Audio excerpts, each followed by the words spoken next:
দুনিয়ার জমিনে পাঠাইছেন, আমি আল্লাহর জন্য কিছু করতে পারি নাই। অথচ জান্নাতের সার্টিফিকেট প্রাপ্ত হওয়ার পরও কবরের চিন্তায় কান্না করতেন। উমর কান্না করতেন, উমর কান্না করতেন, রাস্তার দিকে হাঁটতেন আর কান্না করতেন, চোখের পানি ফেলাইতেন। অন্যান্য সাহাবায়ে কেরাম বলতেন, ও উমর আপনি কেন কান্না করেন? ও উমর আপনার চোখে কেন পানি? উমর বলতেন, আমি কবরের ভয়ে কান্না করি, আমি আল্লাহর জাহান্নামের ভয়ে কান্না করি।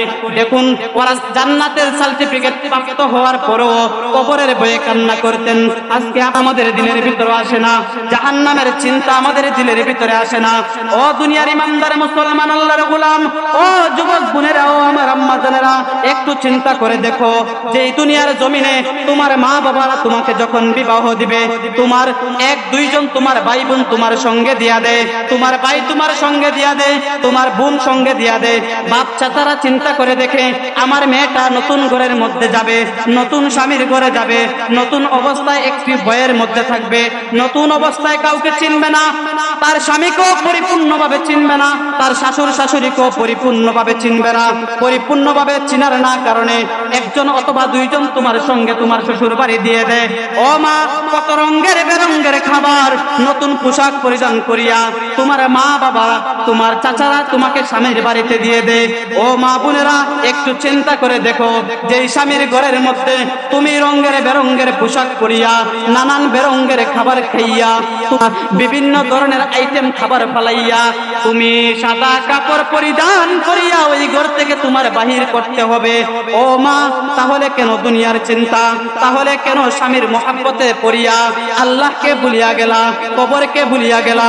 কারণ কবর তো তোমার আসল ঠিকানা, তোমরা কোনোদিনও শেষ করতে পারবা না।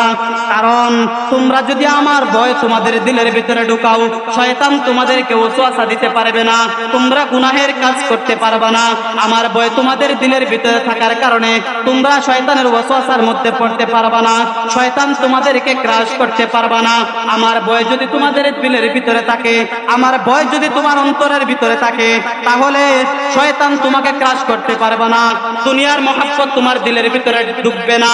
যদি পরিপূর্ণভাবে আল্লাহর ভয় আপনার আমার দিলের ভিতরে থাকবে, তাহলে দুনিয়া আমাদের জন্য কিছুই হবে না। আর দুনিয়ার মহব্বত কেন? আপনারা তাকিয়ে দেখুন, যেই সাহাবারা জান্নাতের সার্টিফিকেট প্রাপ্ত, তারা তো দুনিয়ার মহব্বতে পড়ে, দুনিয়ার মহব্বতে পড়ে আল্লাহকে ভুলে নাই।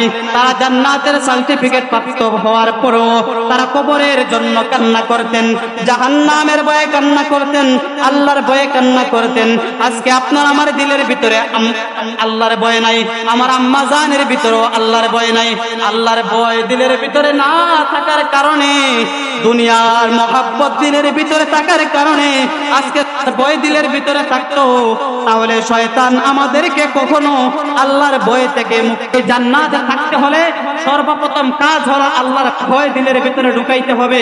আল্লাহর ভয় দিলের ভিতরে ঢুকিয়ে কিয়ামতের চিন্তা আপনার আমার দিলের ভিতরে ঢুকাইতে হবে। কিয়ামতের চিন্তা দিলের ভিতরে ঢুকিয়ে শয়তানের ওয়াসওয়াসা থেকে নিজের নফসকে কন্ট্রোল করতে হবে। আল্লাহর হাবিব বিশ্বনবী মুহাম্মদুর রাসূলুল্লাহ সাল্লাল্লাহু আলাইহি ওয়াসাল্লাম বলেন, আশ-শাইতানু জাযিমুন আলা কলবি ইবনে আদম ফাইযা যাকারাল্লাহা ফানাসা ওয়া ইযা গাফালা ওয়াসওয়াসা। আল্লাহর হাবিব বলেন, যখন দেখবা তোমাদেরকে শয়তান ক্রাশ করে ফেলেছে, শয়তানের ওয়াসওয়াসার মধ্যে তুমি লিপ্ত হয়ে গেছো, তখন তুমি একটা জিনিস করো, সেই জিনিসটা হলো তুমি জিকিরের মধ্যে লিপ্ত হও। জিকির তোমার দিলের ভিতরে থাকার কারণে শয়তান তোমাকে